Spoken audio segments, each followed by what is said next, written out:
last month, the government made the long overdue announcement to ban the use of puberty blockers for children being given so-called gender identity treatment. And it came after the controversial Tavistock Centre in North London was officially closed after an independent review led by Dr. Hilary Cass heavily criticised its practices.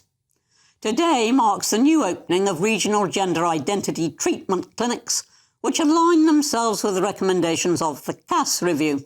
So crucially, these new centres will not be issuing puberty blockers to children, after the NHS recognised last year that there is, and I quote, not enough evidence to support the safety or clinical effectiveness of puberty-suppressing hormones to make the treatment routinely available at this time. Well, I'm joined now by Joanne Lockwood, founder and CEO of Sea Change, Happen, a diversity, inclusion and belonging practice. Welcome, Joanne. So, Hi, Anne. Good evening. Good evening. You can't buy a drink in the pub until you're 18. Why on earth should you be able to sign up for medical treatment that can be irreversible and which you can actually regret later on? Well, I joined the Royal Air Force at the age of 16 and was firing an automatic weapon before I was 18. So we could do a lot of things before we're 18. So I dispute the fact that being 18 means that we don't necessarily have the competency. Gillet competency is around understanding a person's understanding of the decisions they're making. And I think people as young as 10, 11 years old have demonstrated Gillet competency without a problem. Well, we've had the example, for example, of Keira Bell, who says that she just didn't understand what she was doing, came to regret it, couldn't wholly reverse it, and has suffered from that ever since. Now, what is the harm in making sure that children have reached the age of majority and have become adults before they make life-changing, and it is life-changing, decisions of that order of magnitude? I think it's important to recognise that everybody develops their sense of self from a younger age than the age of majority, the age of 18, as you describe it. People are allowed to make decisions about their lives at the age of 16. We know that young people have a fully competent understanding of who they are, even earlier than that. So I think it's important that what we do is we listen to individuals, not make blanket statements, not make policy based on everyone. If we're focusing on individuals, then we can provide specialised care, specialised support, not only to the individual, but also to their family, to avoid distress and poor mental health.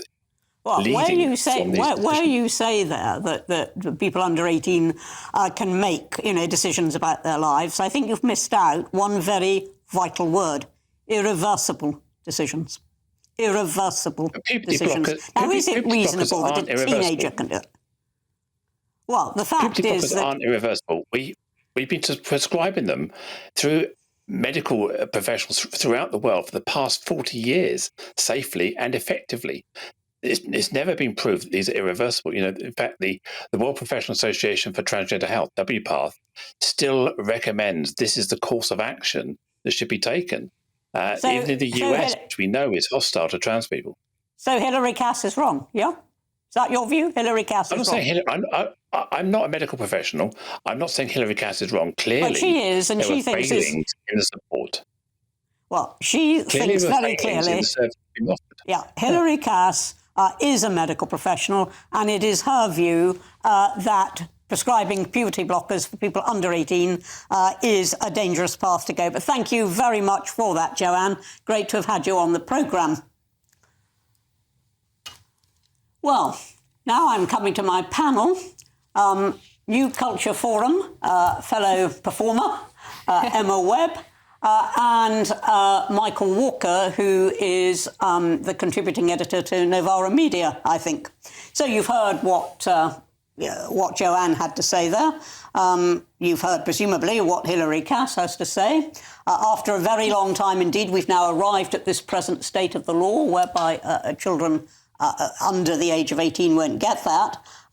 So, Emma, who's right?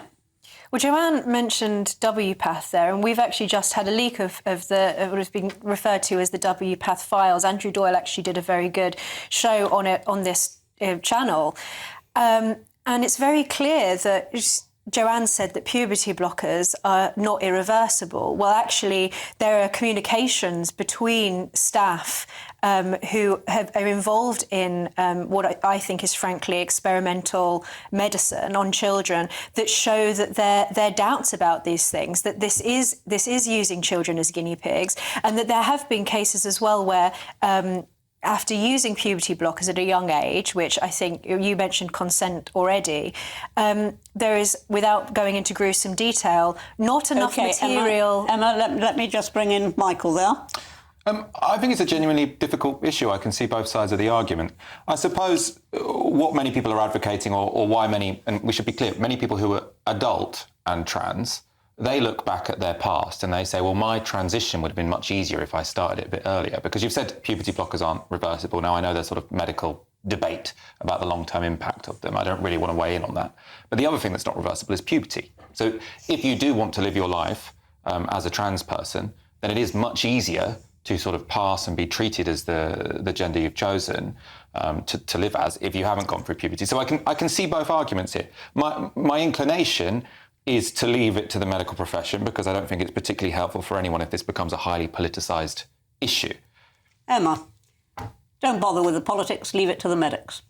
I don't think we can trust the medics now that we've seen the conversation that have happened between some of those at, Tavistock or that were leaked in the WPATH files. But I just want to add to what you said there about puberty not being reversible. Well, the reality is that somebody who hasn't gone through puberty yet is too young to make that kind of decision. There are extreme concerns about this almost being a form of conversion therapy, that young gay people who might be experiencing gender dysphoria or are just simply, further down the line going to turn out to be gay, are being, you've heard the phrase transing the gay away.